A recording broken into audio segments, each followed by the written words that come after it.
Bonjour à tous.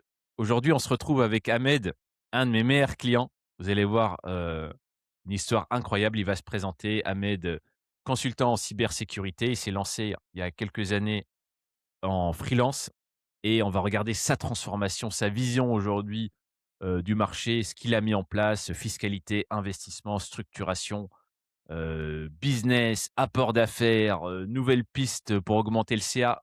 Ahmed va nous raconter tout ça. Est-ce que tu peux te présenter, Ahmed, s'il te plaît? Et bonjour Samir, merci pour l'invitation. Je t'en Du coup, prie. à toute l'audience, moi c'est Ahmed, j'ai 27 ans actuellement, je suis consultant en cybersécurité, démarré en freelance il y a quelques années. L'idée pour moi, c'était de être un peu plus libre sur mon activité, pouvoir avoir plusieurs clients, avoir une vraie stratégie business, pouvoir aussi augmenter le chiffre d'affaires, hein. Je pense que c'est quelque chose que pas mal de gens recherchent en freelance. J'ai démarré en freelance à peu près il y a un an et demi. Et là, voilà, je suis en train de progresser. J'ai commencé en micro. J'essaie de, pour l'instant, voir si je peux diversifier mes activités. Et on voit avec ça, enfin, on verra ça ensemble avec toi, Samir. Ouais, exactement, donc assez récent, hein. Là, on voit ce qui est super intéressant, c'est qu'Ahmed, il est jeune, hein. Il a démarré à on s'est rencontrés, je crois que tu avais à peine 26 ans. Tu venais avoir de 26 ans, c'était l'année dernière. On a C'est commencé à ça? démarrer ensemble l'année dernière. Je rappelle très rapidement que je suis consultant en stratégie financière spécialisé sur les freelances, donc tout ce qui est fiscalité, gestion d'entreprise, investissement et cetera. Donc comment utiliser au mieux une entreprise pour l'activité freelance. Donc ouais, à peine un an et demi, c'est ça? Ça fait un an et demi que tu es, indep? Ouais, c'est ça, un an et demi. Et bah, moi, je voulais démarrer à l'indep, je voulais vraiment démarrer fort, tu vois. Ça fait, bon, j'ai déjà quelques années de bagages dans le monde du consulting, mais je voyais que du coup, sur, voilà, sur la partie freelance, il y avait un bon marché, il y avait des belles opportunités, et je me suis dit que je voulais quand même bien m'entourer pour les aspects business, pour les aspects fiscaux, pour d'autres aspects, histoire de démarrer bien et fort. Et je pense que c'est une des pistes qui permet de faire ça. Ouais. Donc toi, tu étais consultant salarié avant d'être freelance? C'est ça, j'étais consultant, en CDI, je passais par une ESN, comme je Mmh. pense beaucoup de gens, après leurs études et quand ils essayent du coup d'accumuler les missions. J'ai fait ça, quelques années, c'est bien pour engranger de l'expérience et monter en niveau. Mais après je me suis rendu compte que, bah, on manque un peu de flexibilité, on fait des choses qui nous plaisent pas toujours forcément, et même au niveau, voilà de la rémunération, ce genre de choses, c'est vrai qu'à un moment ça devient quand même moins intéressant et on commence à explorer d'autres aspects, d'autres pistes, comme le freelance qui peut nous aider à engranger un peu plus de revenus, on va dire. Oui, oui, on va pas se cacher, hein, que de toute façon, on est là pour parler de cash, hein, donc on va être transparent. C'est sûr que la liberté et faire beaucoup plus de cash, bah, c'est ce qui va intéresser, hein, les personnes qui passent freelance. Surtout que toi, tu es dans un domaine, la cybersécurité, qui fonctionne quand même assez bien. Tu confirmes, hein, le marché est plutôt dynamique, hein. J'ai plein de clients en cyber. C'est vrai que j'en ai aucun qui chôme, hein. On sait juste, en fait, à combien on va gagner. Tu Mmh. vois? C'est des bonnes questions. Et toi, comment tu t'es lancé, de mémoire, tu es passé quand même par le chômage au début ou comment tu as préparé ta transition? Alors, moi, concernant ma transition, c'est une très bonne question, Samir. Bah, j'ai fait un choix que je recommande peut-être pas forcément à tous de faire, c'est que moi, j'en avais un peu marre. Je voulais quand même passer en freelance assez vite. Je ne savais pas aussi comment négocier une rupture co, et je savais que politiquement, ça allait être compliqué pour la négocier. Donc à partir de ce moment-là, enfin, moi, j'ai posé une démission et je me suis dit: «Bah, je pars avec mes économies et j'essaye assez vite de trouver une mission». Donc j'étais assez confiant sur ma capacité à trouver une mission derrière, parce que je savais que bon, j'allais me former sur le tas, j'allais apprendre, j'allais me faire coacher, j'allais avoir tous les moyens pour me trouver une mission. Mais dans l'idée, c'est que non, moi, j'ai juste démissionné pour pas rester dans un CDI plus longtemps que ça. Et après, derrière, bah, je pars avec mes économies, je démarre avec ma micro-entreprise et c'est parti, quoi. On trouve une mission. Ouais, OK, ouais. Donc, c'est vrai qu'il y a plusieurs manières de faire. Toi, tu es allé au bout, en fait, hein. Alors moi, j'avais fait la même chose à l'époque. Après, j'étais repassé par le chômage parce que, tu sais que tu peux, je sais pas si ça existe toujours, hein, mais en fait, quand ta mission s'arrête, tu peux repasser au chômage derrière avec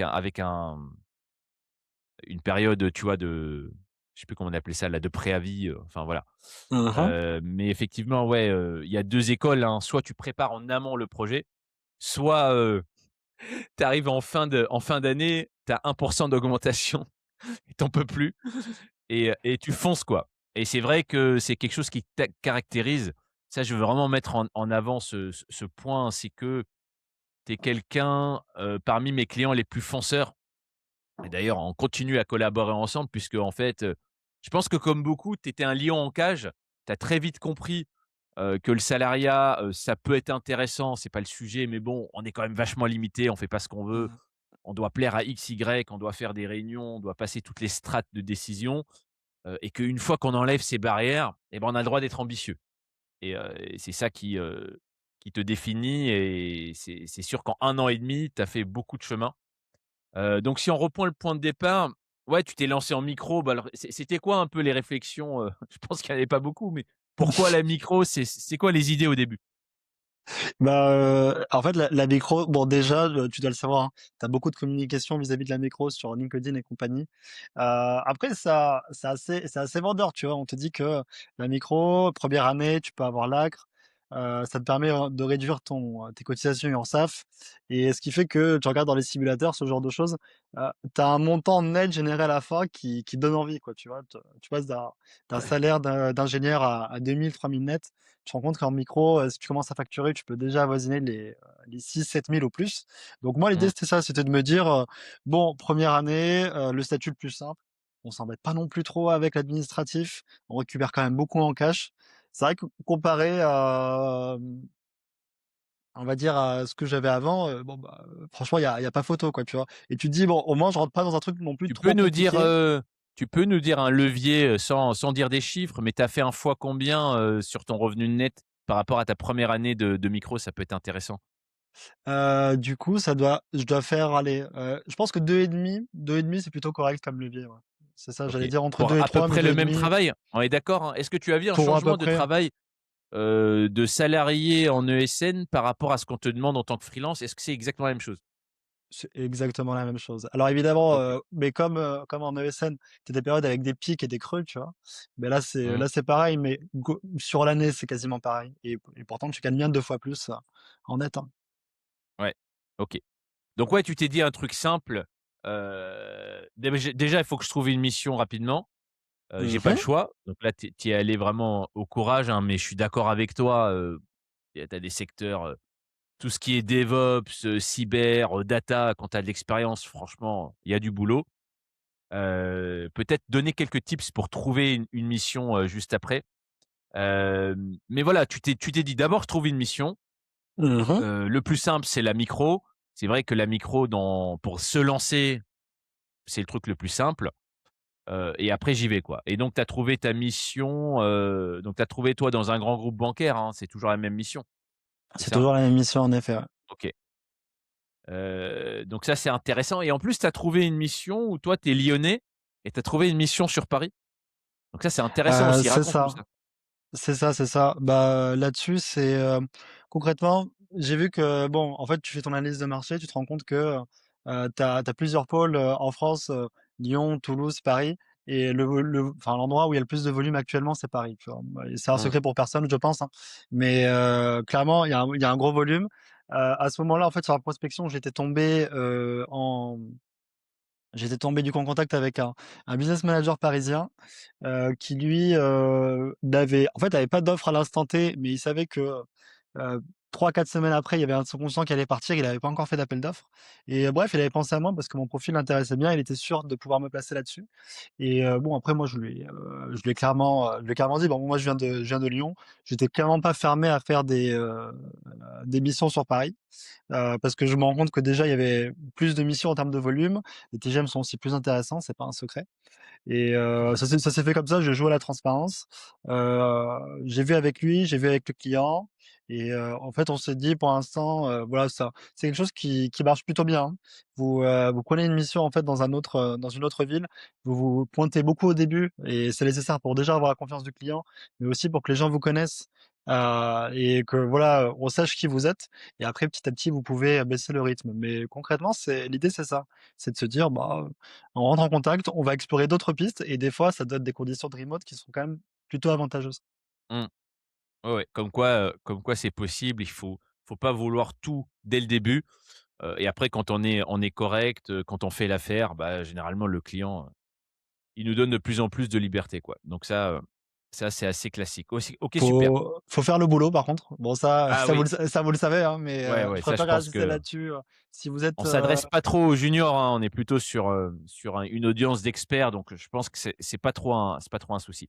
Hem Ce qui va m'intéresser, c'est explique-moi donc tu te lances en micro, je rappelle, les micros très, très bien pour démarrer, tester aussi, hein, parce que on démarre, est-ce qu'on va garder la mission et cetera et là, tu vois que, bah, la mission, elle est partie, ça fait plusieurs mois que tu es en micro et là, en fait, tu me contactes. Alors, tu avais fait combien de temps en micro avant de me contacter? Je crois que c'est 8, 9 mois, un truc comme ça, non? Je sais plus. non, il me semble que j'avais plus ouais, c'est ça, aux alentours des 5 6 mois, mais Ouais. ça reste court, hein, ça reste court.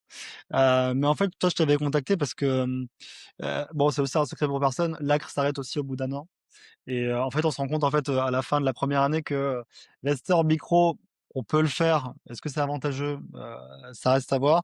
Mais c'est vrai que, en fait, déjà dans les premiers mois, moi, je voulais déjà, même si j'avais la mission, je voulais déjà performer au niveau de l'activité, voir s'il y avait pas moyen de déjà d'augmenter le CA et pas juste me contenter d'une mission et pour une des seules pistes que j'ai trouvées pour faire ça, c'était d'investir sur moi, sur des accompagnements, ce genre de choses et c'est vrai que la micro, j'ai vu assez vite les limites en fait, hein. C'est très dur d'investir en micro. Donc qu'est-ce qui te dérangeait, qu'est-ce qui t'allait plus au micro ou c'est quoi les limites que tu as découvert? Les limites que j'ai découvert en micro, c'est que, bah, tu ne peux pas déduire de charge en micro Ouais. et ça, moi, ça m'avait bien embêté parce que, limite, en fait, moi, c'était mon raisonnement, peut-être que d'autres l'auront, peut-être que d'autres auront un raisonnement différent, mais moi, je voulais juste avoir un matelas de sécurité de côté et ensuite, une fois que j'ai ce matelas de sécurité, bah, j'investis, hein, que ça soit sur moi-même, sur des actifs, mais je voulais vraiment investir, me dire: «Bah, je compte plus trop sur, les sous que j'ai, je peux me permettre d'investir» et ça va m'apporter beaucoup d'argent derrière et c'est vrai que ça en micro, tu peux le faire mais je savais déjà que, à la fin, bah, j'allais quand même payer mon URSSAF, j'allais quand même payer mon impôt, ce qui fait que bon, ça moi ça m'encourageait, enfin ça m'encourageait à investir mais je sentais que je pouvais quand même aller chercher plus quoi, tu vois? Mmh. Oui, donc je rappelle très rapidement, la micro au début, pourquoi pas pour se lancer, oui, c'est très bien. Si on a le VFL, le versement forfaitaire libératoire et ou on a l'ACRE, voilà, pendant la première année, ça va très bien. D'accord? Pourquoi pas se lancer comme ça et cetera, c'est correct. Par contre, dès qu'on perd l'ACRE et dès qu'on commence à faire des CA de 120, 130, 140, 150, donc ce qui est à peu près, ta fourchette, bah, en fait, la micro, ça va pas du tout parce que c'est pas fait pour ça et là, l'État, il est très, très transparent, hein, puisqu'il y a un seuil, hein, 77 000 donc effectivement, on a le droit de le dépasser 2 années de suite. Mais méfiez-vous, beaucoup de gens vous disent: «Ouais, garde ta micro». À mon avis, les calculs ne sont pas bons parce que nous, la première fois qu'on s'est rencontrés, sur un CA de je sais plus combien, on va dire 130 ou 140, on a fait les calculs et une fois qu'on a plus les réductions de cotisations sociales et tous les petits bonus qu'on peut avoir sur la période chômage, eh ben, on finit à 48 ou 50 d'imposition, sans pouvoir faire de frais. Donc là, il faut qu'on m'explique un peu, pourquoi ça serait intéressant d'avoir une micro. La plupart du temps, c'est que les calculs ne sont pas bien posés et qu'on vous compare ce qui est pas comparable et on va rentrer à peu près, dans d'autres sujets qui est justement le réinvestissement. D'accord? C'est d'abord à quoi ça sert avoir une entreprise et cetera. Mais voilà, le constat en fait, tu es venu me voir et tu m'as dit, niveau business, je me sens bien. Je suis capable aujourd'hui de prospecter. Je trouve que la cyber, c'est un environnement qui est plutôt stable. Donc voilà, j'ai un CA, j'ai une fourchette de CA que je trouve, assez prévisible. Par contre, en micro, je vois les limites en fait, hein. Je vais pas pouvoir me développer. Et là, ce qui est intéressant avec toi, c'est que tu vas pas prendre, beaucoup d'années comme beaucoup de freelance, hein, qui malheureusement, vont attendre, 2-3 ans à se dire: «Ah oui, là vraiment il y a un problème». Bah, toi, au bout de quelques mois, tu as dit: «Bon, bah, de toute manière, je m'y connais pas plus que ça, hein, c'est pas mon cœur d'activité et je vois bien que je suis limité dans plein de secteurs» et on va aller regarder ensemble, hein, bah, justement ce qu'on a débloqué. Mais la prise de conscience, en fait, elle est là. C'est super important de le noter, hein. C'est qu'à un moment, on se dit c'est un vrai business. Enfin, je veux passer à un vrai business parce que tu venais de démarrer, d'accord? Tu avais quelques mois. Donc Ahmed, c'est un gars comme tout le monde, hein, même s'il est talentueux, c'est pas non plus Superman, hein, parce que sinon il l'aurait déjà fait, d'accord? Il y a pas de Superman, hein. Si vous êtes, un génie, vous êtes pas là, vous regardez pas les vidéos, vous êtes déjà millionnaire à 23 ans, d'accord? Comme nos amis là sur internet qui nous racontent des bêtises, d'accord? Mais il y a pas de génie. Donc derrière, en fait, ce qui va faire la capacité d'action, c'est: je vois un problème, je vais chercher une solution, OK? Et toi, en fait, ce qui te définit, c'est que tu as une capacité de rapidité d'action. C'est-à-dire que, OK, pour la next step, il me faut un plan. Et ce plan-là, je peux pas me permettre de me tromper. Et c'est là où on s'est rencontrés. Tu m'as dit, voilà, qu'est-ce qu'on peut mettre de mieux en place? Comment on peut mieux structurer mon activité par rapport à tous mes objectifs que la micro? Et évidemment, comme je vous ai dit, hein, la micro, bah, dès que ça devient sérieux, c'est hors jeu. C'est pas du tout fait pour ça.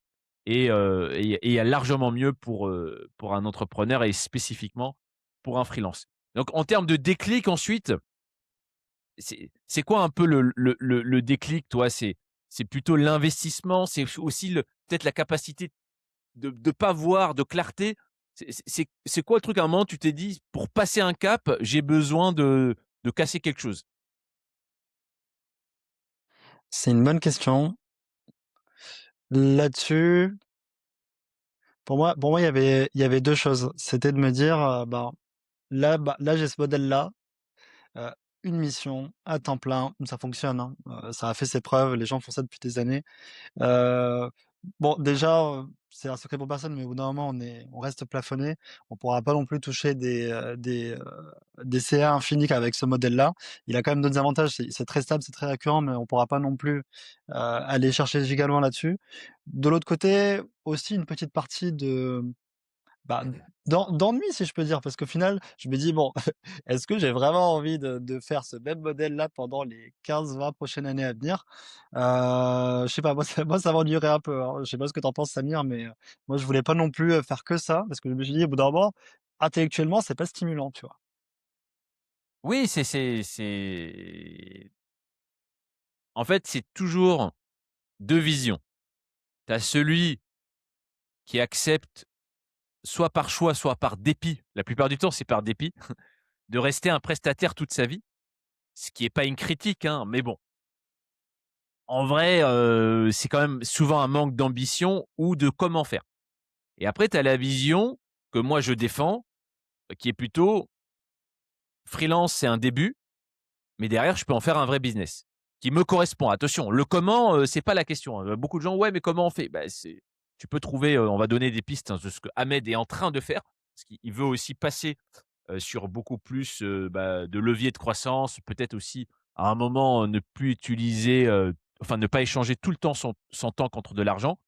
Et comme tu dis, en fait, c'est simple, hein, c'est soit tu commences à mettre des choses en place, soit il y aura pas de magie. Et ce qui m'étonne toujours, c'est qu'on s'imagine qu'il y a beaucoup de hasard, tu vois, dans une carrière d'entrepreneur. Et en fait, sur le long terme, il y a pas de hasard.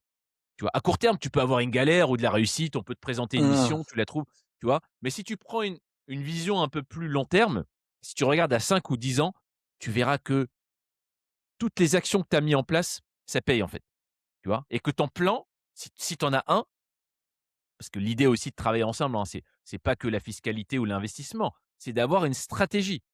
Stratégie, ça veut dire un, 2, 3, 4, 5. Beaucoup de gens disent: «Oui, je sais ce que je fais». Bah, demande-leur, c'est quoi leur stratégie en 5 points sur 2026. Pas, «Je veux plus d'argent, je cherche un autre client, je veux payer moins d'impôts». C'est pas ça une stratégie. C'est là, sur les 6 mois qui viennent, c'est quoi les 5 points? Tu en es où déjà? Alors déjà, si tu es nulle part, c'est que tu as pas commencé, tu vois? Donc déjà, normalement, tu es quelque part sur ton plan et c'est quoi les next steps précis, en fait? Et c'est là où tu vois un professionnel, par rapport, tu vois, à quelqu'un qui se laisse balloter par le courant. On est tous passés par là, encore une fois, c'est pas tu vois, le sujet, c'est pas de dire: «Ouais, c'est comme ça qu'il faut faire». C'est que j'ai essayé les gars.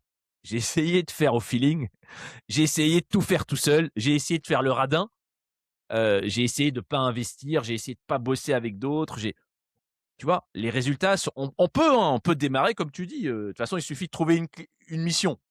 Mmh. Mais à long terme, tu vois bien que tu vas pas très loin. D'accord? Donc ça, c'est le point fondamental et tu es venu me voir avec ce cahier des charges qui est déjà sortir du statut amateur auto-entrepreneur, avoir une vraie vision, avoir des étapes et peut-être, se donner à moyen terme autre chose que juste du TJM pendant les 25 prochaines années. Exactement. OK, nickel. Donc du coup, qu'est-ce qu'on a fait? Bah, c'est ça un peu la question centrale. Donc aucun aucun sujet, hein, 120-130-150 000 par an de CA, on ne reste pas en auto-entrepreneur. OK, ça c'est déjà évident. Je rentre pas dans tous les détails, hein, parce que c'est du sur mesure, hein. Ça ne veut pas dire que l'auto-entreprise ne peut pas être utile, parce que des fois on peut avoir plusieurs structures, enfin voilà, je rentre pas dans tous les détails, hein, parce que j'ai autant de stratégies que de clients. Mais l'idée, avec toi, c'est que de toute manière, l'auto-entreprise n'était pas adaptée à ta manière de te rémunérer, ton besoin Mmh. de rémunération qui souvent est complètement décorrélé, en fait, de ton besoin. C'est-à-dire qu'en vrai, quand on a fait nos calculs, on s'est dit: «Bah, en fait, on n'a pas besoin de tout sortir». Tu vois? On n'a pas besoin de 6 000 € et 7 000 € par mois, en revenus, et donc bah, on n'a pas besoin de payer autant de charges dessus, premièrement. Donc on a revu la structuration, on a revu la stratégie de rémunération et on a vu comment utiliser, l cette entreprise pour tes objectifs, demain, notamment l'investissement. Pourquoi tu avais ce besoin, en fait, quand je dis structuration et stratégie, heu, pour pour pourquoi tu avais ce besoin, en fait? Pourquoi t'es pas resté comme beaucoup en te disant: «Bon, je vais faire ça encore pendant 2 ans», pourquoi tu avais ce besoin de changer assez rapidement? Bah, du coup, c'est pourquoi ce besoin est arrivé aussi vite? Bah, déjà, comme je t'ai dit, j'avais envie d'investir très, très vite. Voilà, j'ai 26 ans à ce moment-là, j'ai envie de prendre des risques, je trouve que c'est l'âge pour le faire. J'avais pas non plus énormément de contraintes, donc investir et investir vite. 2e chose, je savais aussi que, bah, la Bicrome me permettait pas de le faire, du moins après la première année, donc je me suis dit: «Autant y aller avec une vraie structure, maintenant» et de toute façon, je pense que je regretterai pas d'avoir commencé à investir maintenant que plus tard Mmh. et aussi, enfin tu seras d'accord avec moi pour dire que les règles de structuration de société en France, la manière de se rémunérer, ce genre de choses, pour le coup, moi, j'avais peu de connaissances dessus et je me suis dit: «Bon, q si je le fais par moi-même, comme beaucoup d'autres domaines, peut-être que je vais réussir à faire quelque chose de sympa, mais ça va me prendre 3 4 ans. Sur les 3 4 ans, je vais perdre énormément d'argent juste en essayant de trouver un modèle qui me convient, autant que je gagne du temps». Surtout à ce moment-là précisément, autant que je gagne du temps et que je fasse appel à un professionnel, hein, ce qui est ton cas finalement, heu, pour, Mmh. heu, pour m'éviter plein de pièges, pour éviter de perdre de l'argent, pour gagner du temps et pour, si tu veux déjà, déblayer un peu la voie et que j'ai plus qu'à rouler quoi, tu vois? Mmh. Oui, oui. Bon, quelque chose, on va dire, d'assez logique finalement. C'est la logique, hein, comme moi, je me fais accompagner par, des gens, je sais pas, dans le marketing par exemple, hein, puisque même si je m'y connais un peu en marketing, bah, je suis pas aussi bon que quelqu'un qui fait ça depuis, 5, 10 ou 15 ans, et aussi Mmh. cette capacité d'être aidé d'un point de vue externe, hein, ça c'est super important, puisqu'on on n'a pas toujours la même vision quand on a la tête dans le guidon que quand c'est un expert qui est à l'externe et qui va voir des solutions beaucoup plus rapidement que nous. Hem, donc ouais, c'est intéressant ce que tu dis parce que ce qu'on se rend pas compte quand on fait 12 ou ce que je regrette, hein, souvent, c'est que quand on fait 12-13 cas par mois, comme tu as dit, le temps, en fait, c'est plus du tout la même vision, en fait, tu vois? Les gens disent, «Ouais, je vais commencer dans 3, 4 ou 5 mois». Ouais, ça fait 60 cas quand même. Tu vois? Ouais, Si ouais, 60 cas, ouais. tu les encaisses mal, alors que, tu aurais pu le faire autrement, tu imagines le manque à gagner en je donne une fourchette, hein. Nous, on économise en moyenne entre 1 500 et 2 000 € par mois, par client, d'accord? Donc tu vois, quelques mois, ça fait beaucoup d'argent en un et en 2, Mmh. il y a autre chose qui est structurant, c'est que tu as dit que tu voulais investir. Ah, tu vois, pour le coup, c'est même pas possible en micro.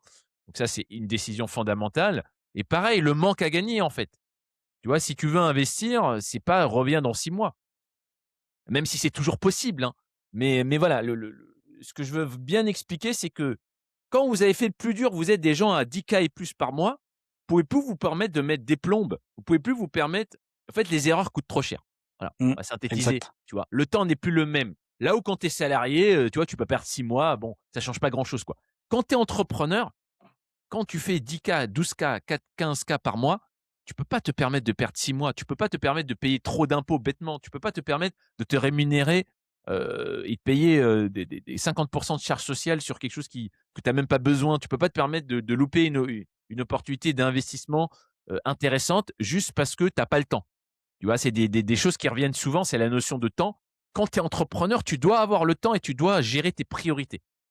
Et là, c'est quelque chose qu'on voit qui est souvent repoussé et c'est pour ça que c'est, assez pertinent, bah, d'aller prendre un avis externe pour accélérer, en fait, le passage à l'action, parce que sinon, si tu fais tout seul, évidemment, bah, on n'a jamais le temps, hein. Je pense qu'on est tous pareils là-dessus. Est-ce que j'ai bien synthétisé un peu le l'humeur que tu Alors, avais à ce moment-là? non seulement tu as bien synthétisé, mais j'aimerais même rajouter un point, ce que tu dis, ça marche aussi avec la recherche de mission, quoi, tu vois? Heu, vous voyez, si vous prenez, enfin, si vous prenez, 2-3-4 mois pour trouver une mission, alors que vous avez déjà certaines opportunités qui sont, peut-être un peu moins rémunérées, hein, peut-être, avec un TGM de 10 €, 20 € moins cher. Sur quelques mois, ça commence à faire des jolies sommes, hein, et là-dessus, voilà, prenez ça aussi en compte. Le coût d'opportunité, des fois, peut être vraiment énorme. Ouais, exactement, exactement. Il y a le coût de faire et il y a le coût de ne pas faire. Mmh.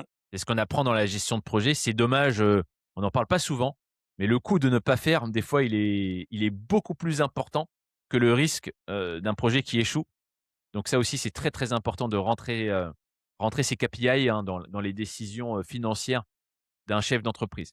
Heu, je vais clôturer un peu sur le côté fiscal et structuration. Ce qu'on a fait très, très simple, hein, je rentre pas dans les détails parce que c'est pas intéressant, mais on est passé en société, Mmh mh. via une holding. C'était pertinent. Attention, c'est à la mode la holding, il faut savoir le gérer, il faut avoir des objectifs, il faut savoir le faire. Dans ton cas, c'était pertinent puisqu'on va faire le lien avec ta volonté d'investissement, on va en parler juste après. En tout cas, c'était pertinent et on a réduit complètement, enfin on a revu ta stratégie de rémunération et donc on s'est dit, alors je sais plus c'est quoi, on s'en fout, on va dire c'était 2K. En fait, ton vrai besoin est à 2K. L'intérêt de Mmh. sortir 6K pour payer plein d'impôts, bah, faut toujours qu'on me l'explique, hein. Après les gens me disent: «Bah oui, mais c'est pour faire de l'épargne et pour faire de l'investissement». Ah OK, mais et si tu pouvais le faire avec ta boîte? À la source, Mmh. tu vois? Donc on a économisé, toi, je crois que c'était 23 ou 24 000 € par an, donc à peu près 2K par mois. C'est ça. Donc voilà, déjà on s'est assuré de ça, c'est pas mal. Et ensuite, on a créé la structure et je fais le lien, hein, parce que la décision, c'était pour faire quoi demain, d'accord? Parce qu'une entreprise, c'est pas juste faire des économies, gagner plus d'argent, c'est aussi à quoi ça va me servir et en France, c'est fondamental. Tous les entrepreneurs qui tiennent la route font la majorité de leurs transactions, que ça soit l'épargne, que ça soit l'investissement, via leur entreprise et aussi leur patrimoine. Puisqu'en Mmh. France, c'est vraiment un pays où la fiscalité pro et perso n'est pas du tout la même, d'accord? C'est l'enfer au côté, perso particulier et c'est intéressant, c'est on va dire, c'est dans la moyenne des pays de l'OCDE au côté pro. Donc on a tout intérêt à rester le plus longtemps possible sur le côté pro et après évidemment à savoir en profiter, hein. Je dis pas alors attention, il y a autre chose aussi. Mon programme s'appelle Freelance Cash Flow. On est là pour prendre du cash, on est là pour en profiter aussi. Mais il faut savoir comment le faire. L'idée, c'est Mmh. pas non plus de construire du patrimoine, ne jamais le regarder et mourir riche, hein, et ne pas être libre et ne pas voilà, ça c'est un modèle que je vois souvent avec tout ce qui est les stratégies patrimoniales de papy. À la fin, ça revient à tes enfants et à l'État, quoi. Bon, bof, hein, dit toujours: «OK, c'est mieux que rien», mais à un moment, on se bat aussi en travail dur, c'est pour en profiter, donc faut savoir en profiter. Par contre, si en France, tu le fais trop vite ou n'importe comment, ça te coûte 2 bras et 2 jambes, hein, donc c'est pas la peine. Parle-moi un peu de ça, donc tu as aussi maturé ce projet, à un moment, tu as compris que, une boîte peut servir à investir, et l'investissement, comment c'est venu? C'est quoi un peu tes réflexions à ce moment-là?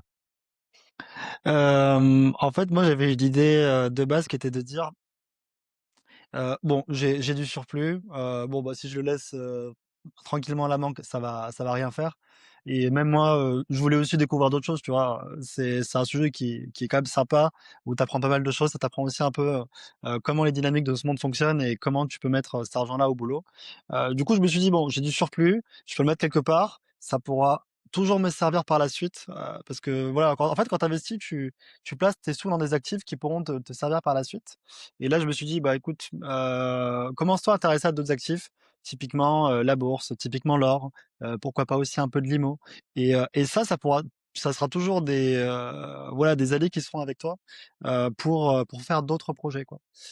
Plutôt que de toujours compter sur ton cash flow qui rentre. Parce que bon, évidemment, moi, je vais essayer de maximiser le cash flow, faire en sorte qu'il y ait toujours d'argent qui rentre. Mais si je peux avoir aussi, d'autres alliés, d'autres points sur lesquels me reposer, c'est bien aussi. Donc l'idée, c'était ça, c'était de me dire: «Investis», pour, avoir, du coup, des actifs, et les actifs ensuite te permettent aussi d'avoir d'autres options, tu vois? Je me dis: «Bah, écoute, une fois que Mmh. j'ai ces actifs-là, je peux peut-être me permettre aussi par exemple, si j'ai envie de changer de pays, pour X ou Y raison, je peux les emmener avec moi, ils seront toujours avec moi. Et voilà, je ne compte pas non plus que sur la partie business. C'est important, mais voilà, j'aime bien aussi vite diversifier et avoir d'autres choses que mon cash flow, quoi. Oui, parce que l'intérêt d'une mission freelance, payée correctement, comme la plupart, hein, je te dis 120, 130, 150, voire plus, bah, c'est qu'il reste pas mal de cash. Et donc la question, c'est: «Qu'est-ce que je fais de ce cash? Est-ce que j'en fais aussi, une autre source de revenus? Est-ce que je l'utilise? Est-ce que je fais de l'effet de levier dessus?» Donc en fait, l'accompagnement, il s'est fait en 2 parties. La première où tu m'as dit: «Écoute, je veux sortir de enfin, je veux que tu me trouves mieux que l'auto-entreprise s'il y a mieux». Mmh. Donc la réponse, je l'ai donnée, un oui, un grand oui. Donc on s'est occupé de ce qui est structuration, fiscalité, stratégie de rémunération et frais d'entreprise aussi pour mieux utiliser, heu, l'entreprise utilisée au mieux. Et après la seconde partie, c'est de se dire: «OK, mais je veux aussi que cette structure, cette entreprise me permette de réinvestir à la source pour ne pas perdre 50 à chaque fois que je sors de l'argent et pour maximiser mes années, de freelance pour créer du revenu pour plus tard». Voilà, c'était un peu ça la commande. Et c'est ce qu'on a mis en place. Et après, comme tu dis, des actifs, il y en a plein. On a travaillé, tu vois, l'or, moi, j'en parle depuis longtemps, hein. Tu vois les rendements que ça a fait. On a travaillé sur plusieurs actifs, notamment l'immobilier, on va en reparler. Mmh. Enfin, c'est un projet, hein, parce qu'évidemment, ça se fait pas du jour au lendemain. Là aussi, c'est très important, Bien hein. sûr. On fait que du long terme, hein, parce que l'immobilier, oui, d'accord, tout le monde dit: «Il veut faire de l'immobilier», il faut savoir faire plein de choses avant de faire de l'immobilier. Mais il est évident qu'en France, c'est un actif quand même qui est intéressant, surtout quand on a une boîte et qu'on peut prendre de l'argent de la facturation de sa boîte via souvent une filiale et réinvestir dans l'immobilier sans sortir cet argent. Et là, on fait un effet de levier, hein, à la source de l'entreprise et là, on peut commencer vraiment à faire des choses intéressantes. Donc là, on a vu un peu la transformation. Tu es passé de: «Je me lance, je sais pas trop ce que ça va donner, mais je suis confiant parce que cyber, il y a du boulot». Bon, finalement, tu avais Mmh. 100 raison. On se demande ce que les autres attendent, hein, mais voilà, en fait, c'est juste une question de confiance dans ses compétences. Heu, j'ai compris que, une fois que j'ai un business qui tourne, il me faut quelqu'un pour qu'il me structure correctement et que j'ai une stratégie et je sais d'abord exactement où je veux aller. Donc on a fait ce travail. Maintenant, une fois que tu as ça, tu as ta fiscalité qui est bien optimisée, tu as ta structure qui te permet de réinvestir. C'est quoi ta vision aujourd'hui? Que veux-tu bâtir sur les 3, 5 ou 10 ans qui viennent? Comment tu as évolué en fait entre freelance et aujourd'hui peut-être un peu plus entrepreneur, investisseur? Ça m'intéresse beaucoup que tu donnes un peu tu vois le Ahmed 0-1 an et Mmh. après une fois qu'on a fait ce travail, comment tu vois un peu la suite maintenant? Bah, tu vois, pour revenir sur le 1 m 1 an, c'est ça, hein. C'est, bon, j'ai confiance en ma capacité à générer du cash flow, je sais que je veux investir, je sais pas encore trop comment le faire. Mais l'idée, c'est, bah, je vais apprendre, je vais me faire accompagner et je vais construire une stratégie sur le long terme parce qu'à ce moment-là, je savais comment faire rentrer du cash flow, mais avoir la stratégie, pas forcément. C'est vrai que sur plusieurs années, c'est assez compliqué. Là, aujourd'hui, sur la durée, les objectifs, c'est quoi? C'est, pour moi, je vois deux gros pans. Le premier, c'est sur vraiment l'aspect business. comment faire entrer encore plus de business pour, enfin, encore plus de sous, pardon, pour à la fois, faire monter le CA, diversifier aussi un peu les missions, avoir quelque chose de beaucoup plus stimulant aussi. Parce qu'il y a plein d'autres modèles, hein, qui existent comme, voilà, l'apport d'affaires, faire des missions au forfait. Pareil, je fais pas mal de coaching, et de formation depuis récemment et ça pareil, ça me permet de diversifier un peu et aussi d'apprendre d'autres choses ce qui est vraiment très, très bien et de faire rentrer de l'argent en même temps. Donc le premier, ça va être de maximiser le CA. J'aimerais bien aussi, d'un point de vue, géographique, pouvoir aussi un peu plus me diversifier également.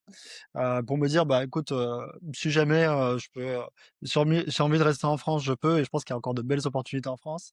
Si j'ai envie d'aller voir, d'explorer un peu le monde, je peux le faire aussi et 2e, gros point et là-dessus, tu avais déjà commencé à évoquer pour réinvestir, notamment dans l'immobilier. Je pense qu'il y a encore de belles choses à faire en France là-dessus.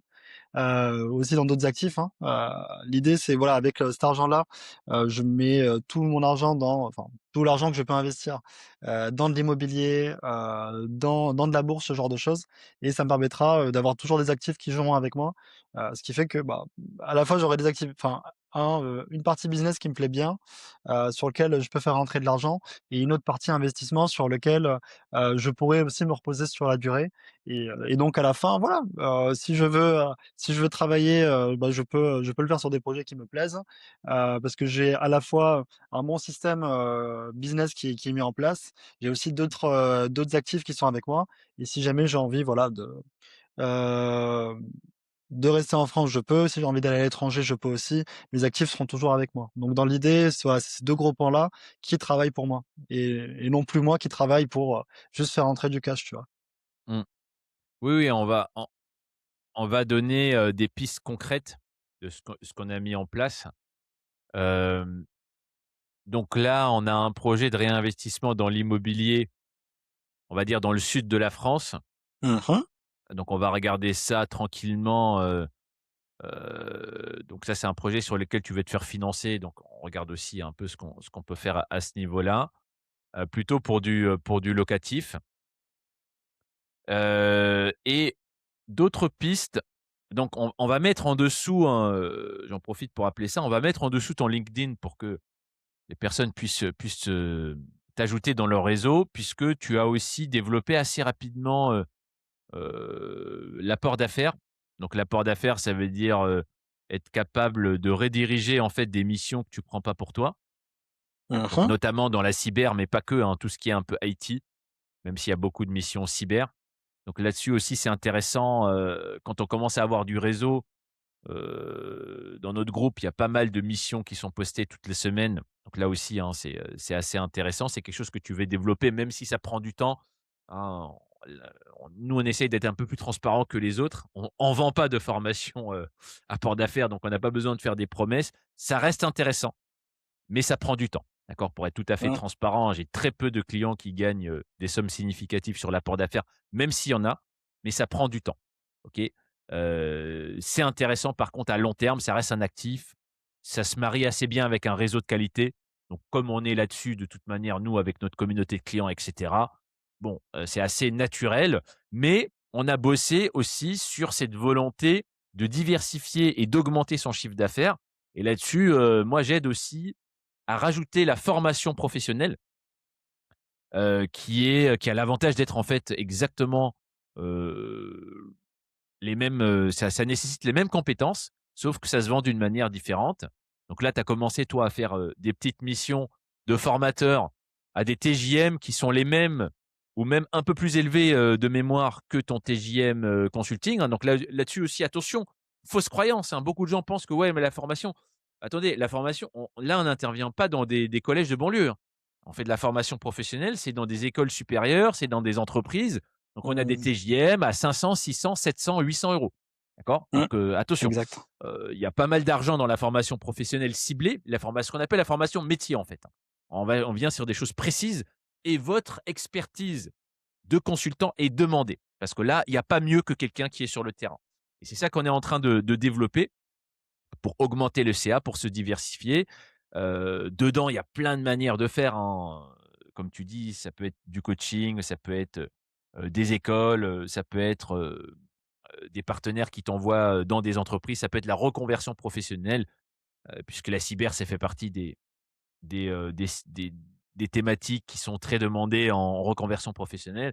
Donc voilà, il y a vraiment à boire et à manger et quand c'est bien fait, on peut rajouter facilement 20, 30, 40 K par an, de CA avec une compétence qu'on a déjà. Donc c'est dommage de se priver et derrière, évidemment, si on fait effet de levier en investissant cette somme, bah, là, c'est le jour et la nuit, hein. C'est en quelques années, on peut se retrouver, dans une trajectoire qui n'a plus rien à voir. Et cette volonté, évidemment, comme tu as dit, d'avoir des options.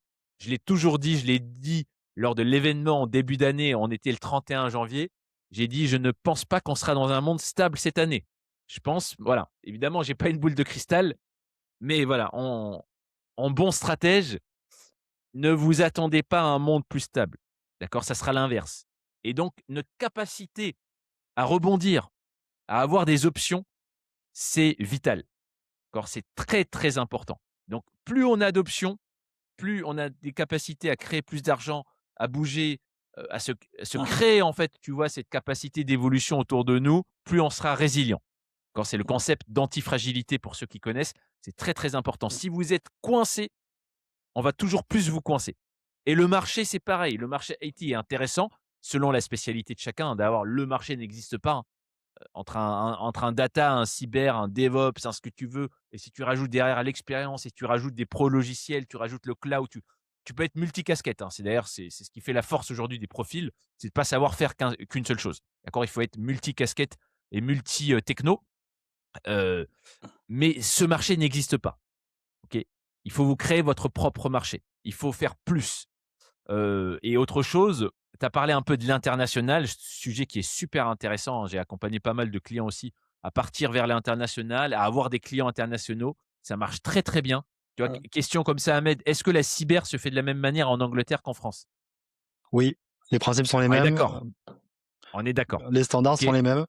les standards sont les mêmes. Donc à partir de là, pourquoi, ne chercher que des clients français? Il suffit de parler anglais. Je Mmh. pense que la plupart dans l'IT, ils ont quand même un niveau, minimum en anglais. Et donc, voilà, tu vois? Donc pourquoi tout le monde se bat que dans le marché franco-français? Mmh Tu vois? J'ai et jamais de compris et et ça marche de d'ailleurs, plus en plus, hein. je pousse, enfin, je pousse le truc, hein, ce que tu dis, hein.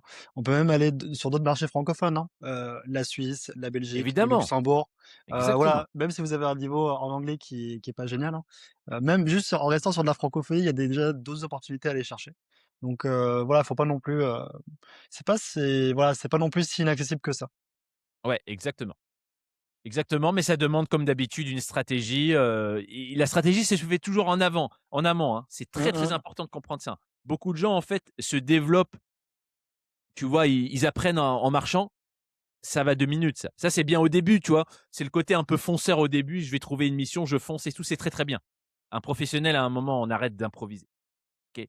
C'est vraiment ça qui fait la différence entre un amateur, et on l'a tous été au début, et un professionnel, à un moment, on arrête de croire que, on arrête d'espérer. On a un plan précis et on le déroule et on s'améliore, et derrière, en fait, bah, ça c'est juste une question de temps. Ça va passer. Est-ce que tu peux nous donner, qu'est-ce que tu dirais aujourd'hui à un freelance, qui se lance ou qui est en train de réfléchir? Qu'est-ce que tu aurais aimé comprendre plus tôt? Ou quelles sont les erreurs que tu vois autour de toi? Tu vois, les freelances que tu vois aujourd'hui, c'est quoi un peu ton retour là-dessus? Alors franchement, j'aurais beaucoup de choses à dire, mais c'est vrai que pour commencer, je vais faire simple, mais ça, j'en avais déjà un peu parlé avant, mais honnêtement, si vous avez envie de foncer, juste foncez. Parce que déjà, ça va vous coûter très, très cher de pas le faire et ça, je crois que vous le réalisez pas tant que ça, mais heu, c'est comme disait Samir, moi je suis un franchement, je suis une personne, on va dire normale. J'ai fait, des études classiques, j'ai fait aussi un CDI, en ESN, parcours quand même qui est assez classique en France. Ça demande pas tant que ça de se lancer et pourtant ça peut vous coûter très cher, donc franchement juste lancez-vous, même si voilà, même si tout est pas forcément parfait, vous gagnerez toujours à vous lancer et ensuite vous pouvez, voilà, vous faire accompagner pour avoir avoir une bonne trajectoire. Mais lancez-vous, commencez déjà à vous intéresser à d'autres, manières de faire progresser votre business. Enfin, le business, c'est pas juste pour ramener du cash flow, ça peut aussi vous permettre de vous construire quelque chose qui, sur la durée, peut vous apporter des choses sur lesquelles vous pouvez vous reposer et pas juste, dont vous n'êtes pas juste esclave in fine. Voilà, vous construire d'autres activités qui vous stimulent, vous construire aussi des choses que vous pouvez capitaliser, valoriser, que vous pouvez partager avec d'autres personnes. Donc voilà, c'est concentrez-vous, lancez-vous. Essayez de voir si vous pouvez faire de votre business un actif et aussi commencer, à investir si vous n'avez pas besoin. Ça pourra sûrement, je l'espère pour vous, être quelque chose sur lequel vous pourrez vous reposer plus tard et avoir un peu moins cette peur-là de dire: «Bah, écoutez, si mon business ne fonctionne pas, j'aurai toujours des choses sur lesquelles me reposer». Vous aurez toujours des options in fine, que ce soit dans le business ou dans les actifs, donc commencez par vous lancer et construisez-vous des options et ça pourra que vous aider. Ouais, super. C'est vrai que, il faut créer ce dynamisme, en fait. Il faut avancer. Hem, Moi, je dis toujours, si vous faites plus de 100 K aujourd'hui, en tant que freelance, hein, évidemment. On parle pas, en tant que commerçant, mais en tant que freelance, hein, parce qu'on a une marge énorme, hein, 90-95 de marge. En fait, vous avez fait le plus dur. Maintenant, par contre, se structurer, avoir une vraie stratégie, devenir professionnel, c'est pas une option. Mais il vous manque que ça. Comme tu dis, en fait, tu vois, des fois, on se voit comme ça, même moi, hein, tu vois, il y a quelques années, on imagine une montagne, tu vois? On imagine que c'est super dur.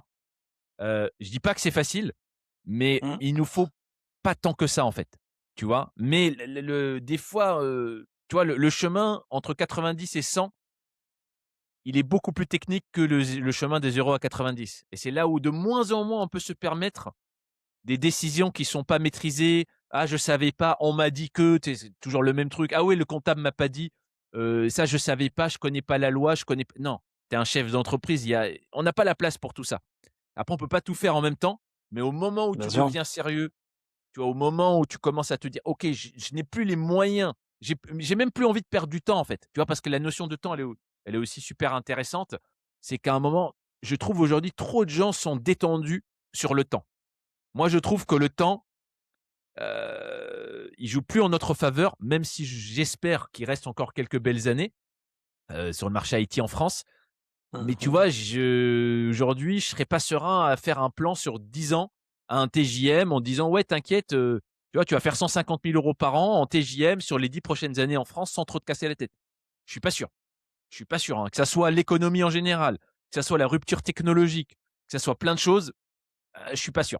Tu vois, sur 2-3 ans, oui, mais vraiment, moi, ce que je veux donner un peu comme conseil, c'est il y a de l'oseille à faire tout de suite. Excusez-moi, hein, je vais être cash, hein, mais bon, les gens aiment plutôt, on va dire les déclarations qui sont claires et nettes. Il y a de l'oseille tout de suite, OK? Là, j'ai 75 clients actifs, il y en a pas un qui a pas une mission.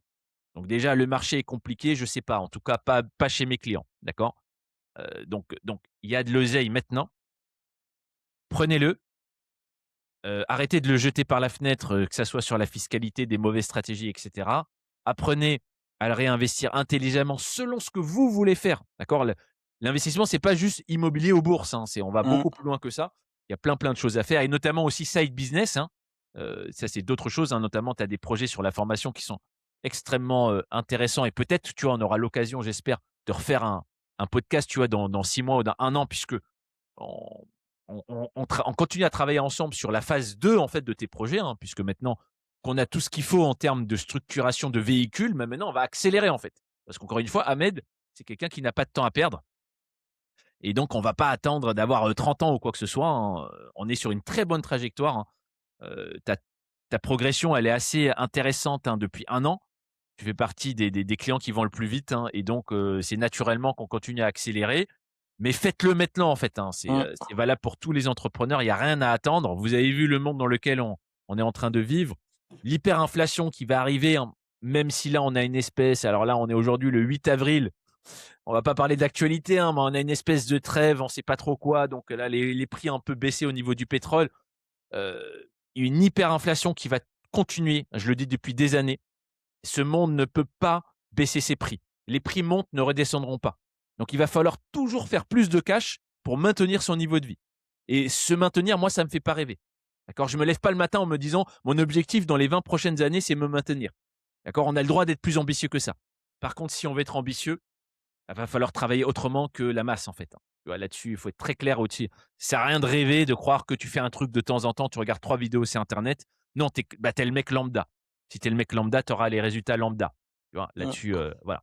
Et qu'est-ce que tu pourrais nous dire pour, un peu le mot de la fin? Parce que je pense qu'on a dit énormément de choses et tu as très bien synthétisé. Mais qu'est-ce qui fait la différence? Tu vois, je te pose une question comme ça Mmh et mh. et tu me réponds comme tu veux, mais la vraie différence entre un freelance qui vient, qui facture, tu vois? Et qui est dans un espèce de répétition sans vraiment plan de sortie et un freelance qui construit, tu vois, un business solide. C'est quoi un peu la différence que tu vois aujourd'hui? Moi, je dirais que celui qui facture, bon, Heu, il est quand même un peu on va dire, il est très confortable dans le sens où il y a de la facturation qui arrive, il est content, il se contente un peu de ça. Là où celui, bah, qui a envie de construire un business, moi en tout cas, c'est le ressentiment que j'ai, c'est qu'il est, malgré, le fait que voilà, il y a de l'argent qui rentre, ils se disent: «Bah, OK, il y a certes de l'argent qui rentre, mais en soi, si tu veux, j'ai rien construit et si jamais, ça s'effondre, bah, j'aurais pas appris plus de compétences que ça, quoi». Parce que finalement, quand on est dans un business, on peut aussi apprendre pas mal de compétences qui pourront aussi nous servir pour générer de l'argent par la suite ou nous apprendre aussi une certaine forme de résilience, tu vois? Moi, je sais que voilà, je construis un business, ça me permet de devenir meilleur sur mon marketing, ça me permet aussi d'explorer d'autres pistes, ça me permet d'explorer d'autres business models et c'est ça qui, sur la durée, je pense, me permet d'être résilient et d'anticiper, toutes les crises et toutes les inflations du monde. Là où celui qui facture, heu, n'aura pas cette chance-là et peut-être que voilà, ça lui va pour l'instant, mais je pense que sur la durée, c'est plutôt voilà ce manque de compétences-là qui peut lui jouer, on va dire lui jouer des tours. Donc construisez un business honnêtement, peut-être que voilà, je dis pas que tout sera parfait en termes de chiffres, mais de toute façon avec toutes les compétences que vous allez apprendre sur la durée, je vois pas comment vous pouvez ne pas vous en sortir. Mmh. Super intéressant, ouais, écoute, comme mot de la fin, c'est très bien. C'est une question de globalité et d'être complet et c'est ça un entrepreneur, hein, finalement, hein, et c'est ce que tu dis, si tu restes que prestataire, tu restes fragile par rapport au marché, à un client unique et cetera. On le sait tous, alors que si tu as la vision un peu plus business, capacité de rebondir, tu l'as déjà fait, tu sais trouver des solutions, tu as une vision globale du truc. Et ça va te permettre de mettre, de trouver en fait des solutions sur des problèmes tu vois, il y a des problèmes qu'on aura demain qu'on connaît même pas Mmh. encore aujourd'hui, mais ça nous fait pas peur parce qu'en fait, on est habitué à ça. On est habitué à Mmh. trouver des solutions, on est habitué à travailler avec plusieurs, partenaires. On crée autour de notre communauté un écosystème et donc on n'a pas peur et on est prêt à affronter ça, et c'est cette préparation pour moi qui fait la différence, hein, et je te rejoins là-dessus. Bah, écoute Ahmed, Heu, super intéressant. Je pense même que ça va intéresser, de te suivre, hein, donc on donnera des nouvelles de tes nouveaux business et de comment ça évolue. Je rappelle, on remet le profil en dessous de la vidéo d'Ahmed, le profil LinkedIn, donc vous pouvez le contacter, rejoindre son réseau, essayer de voir s'il peut vous aider sur les missions, puisque Ahmed a pas mal de missions entrantes, puisqu'il est aussi sur une prospection constante, donc ça aussi c'est super intéressant. Et moi je mettrai évidemment en dessous aussi les détails pour ceux qui veulent, comme Ahmed, avoir une transformation sur tout ce qui est fiscalité, investissement, stratégie business et cetera. Bah, écoute Ahmed, merci beaucoup, hein. On a appris beaucoup de choses. Merci Super. Samir, c'était un plaisir. Et puis voilà, on espère que vous avez passé un bon moment et on vous dit à bientôt. À bientôt.